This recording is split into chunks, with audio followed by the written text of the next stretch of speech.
지옥의 지하 3층 서관. 나는 지옥 3층의 서관으로 갔다. 같은 층인데도 너무도 가파르고 험해서 기웃등거리며 겨우 올라갔다. 나는 암석 타기를 해본 경험이 없어서인지 온몸에 상처를 입었다. 서관의 내용은 본관과 별 차이가 없었다. 있다면 주변에서 들리는 소리가 좀 작다는 것이었다. 눈에 띄는 것은 말벌과 파리들이 주변에 떼를 지어 날고 있고 여기저기 쥐들과 바퀴벌레가 우글거리는 것이었다. 역시 여기저기서 화산이 터지듯이 불이 타오르고 있었으나 아무것도 타거나 없어지지는 않았다. 불은 세상의 불처럼 보였으나 내용은 전혀 달랐다. 아무것도 죽이거나 태우지 않고 그냥 고통만 주는 그런 불이었기 때문이다. 더구나 불이 있어도 결코 화나지 않은 그런 불이었다. 이곳 지옥의 특징은 내려갈 수는 있어도 올라갈 수는 없도록 된 곳이다.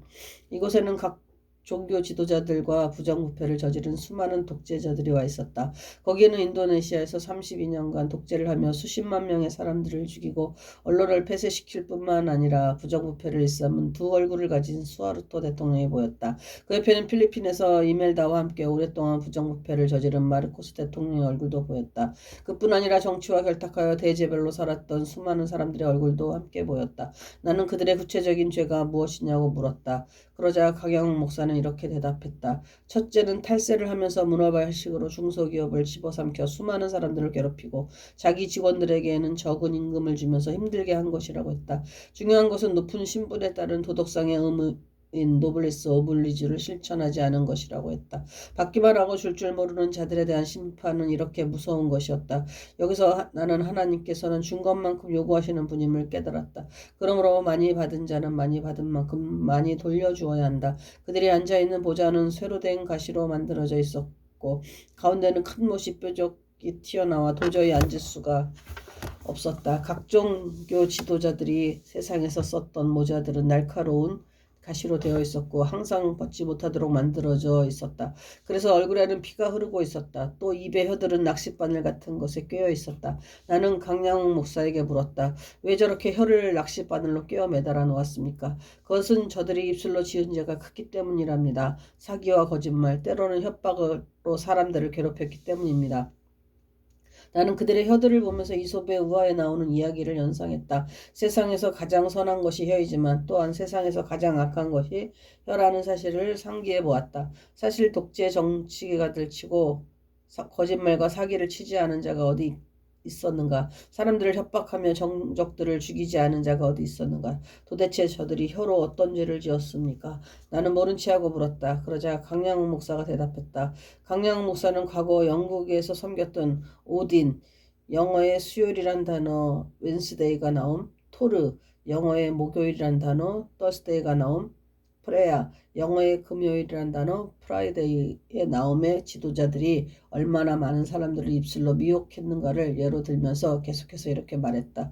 또 범신론적 종교 지도자들은 모든 것을 신으로 믿고 그렇게 거짓을 진리인 양 가르쳐 하나님의 영광에 정면 도전했기 때문이고 다른 이들은 칼의 돌을 통해 종교의 이름으로 세상에서 사람들을 많이 죽이도록 가르쳤기 때문이라네. 종교 지도자들이 더 많은 심판을 받는 것은 그들이 더 많은 책임이 있기 때문이지. 그래서 알고 지은 죄가 더 크다는 말일세. 그 말을 듣고 나는 이의를 제기했다. 솔직히 말해서 교황 우르바노 2세의 호소로 1096년부터 13세기에 이르는 200여 년 동안 8차례 계속된 십자군 운동도 이름만 달랐지 오늘의 알카에다 같은 테러 집단과 마찬가지가 아닙니까? 무엇이 다릅니까? 구실은 성지회복이라고 했지만 실제는 동방정교회를 추방하고 교황권을 확대하라는 데 있지 않았습니까? 그들도 하나님의 이름으로 정죄하고 하나님의 영광을 위함답시고 정복지에서 많은 보물을 탐하고 이슬람 교도들을 무자비하게 죽이지 않았습니까? 그래서 2000년 교황 요한 바오로 2세가 그리스에 방문했을 때 정식으로 사과까지 하지 않았습니까? 그러면 저쪽을 한번 보게. 서관에서도 가장 고통스러운 곳에 있지 않는가. 내가 그것을 보니 동관에서처럼 처참한 모습을 하고 있는 사람들이 많이 보였다. 그들이 십자군 운동이라는 이름으로 수많은 사람들을 죽이고 오늘날의 종교전쟁의 씨앗을 뿌린 자들이었다. 나는 주님께 항의했다.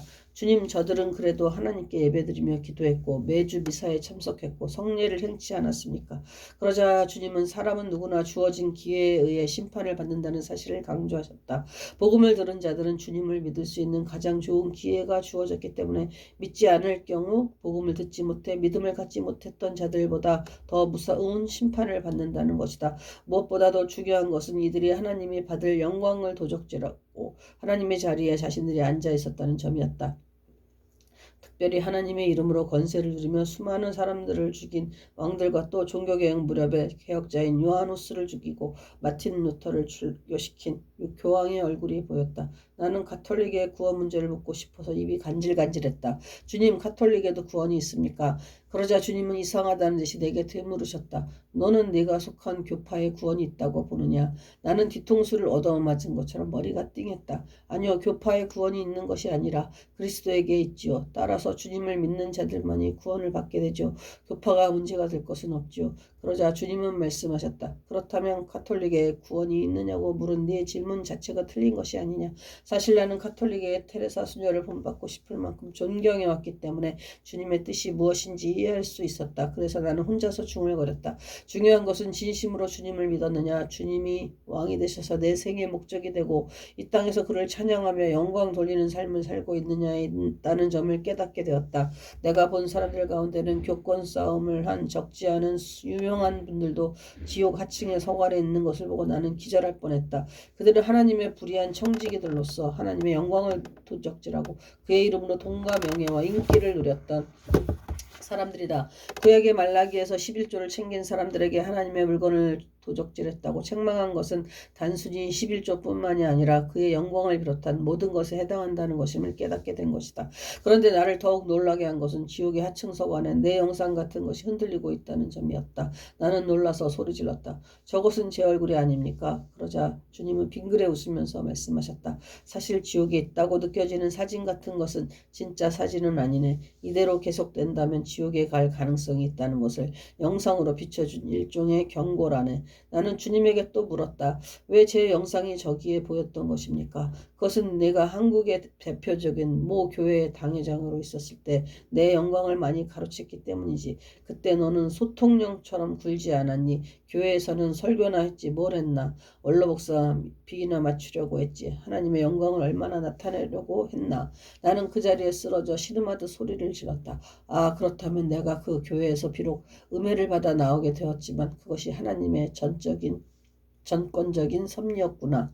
그로 인해 내가 연단을 받고 참으로 목회자가 서야 할 자리에 서게 되었구나. 사실 지금까지만 해도 나는 때때로 그때 일을 후회하기도 하고 불평하기도 했으나 모든 것이 여기 이 자리에서 해결된 것이다. 따라서 지옥의 사진들은 진짜 얼굴이 아니라 일종의 영상으로 그것이 흔들려 보이는 이유는 아직 일어난 것이 아니기 때문에 그들의 구원의 가능성과 경고성을 동시에 보여주기 위해서였던 것을 알게 되었다. 나는 이런 것을 보면서 이렇게 주님을 찬양했다. 하나님의 원수였던 나를 친구 삼아주신 주님의 그 큰 사랑을 이제 찬양합니다. 나의 더러운 죄의 모습 있는 그대로 받아주신 그 넓고 크신 사랑을 무엇으로 다 감사하리까? 온 땅을 덮고도 남는 바다 같은 그 크신 사랑 무엇으로 다 찬양하리까?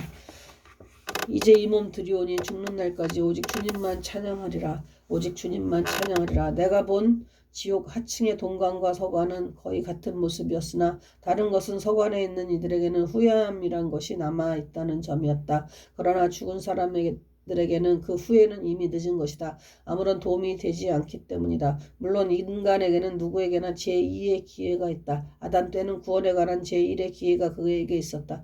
그러나 선악과를 따먹음으로 인해 제1의 기회를 상실한 것이다. 따라서 원죄를 가진 오늘의 우리들에게는 제2의 기회가 각자에게 주어져 있다.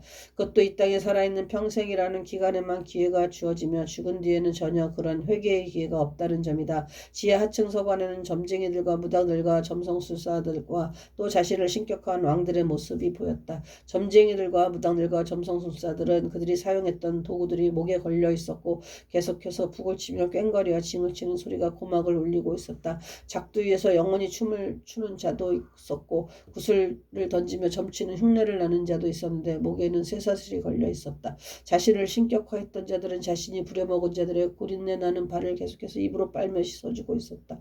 지하층의 서관에서 본 모습 중 가장 끔찍한 모습은 자식들을 죽인 부모들과 부모를 죽인 자식들의 모습이었다.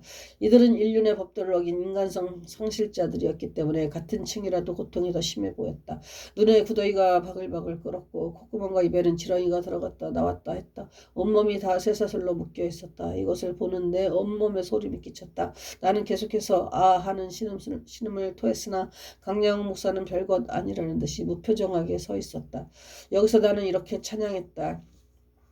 나 같은 죄인 주님 살리셨으니 그 은혜 무엇으로 보답할까? 이 몸 바쳐 죽게 드린다 해도 다 갚을 수 없으니 오직 보답할 길 없어. 오직 주만 찬양하리니 이 몸 들여 주 높이 찬양하리니 숨질 때 되도록 주만 찬양하겠네.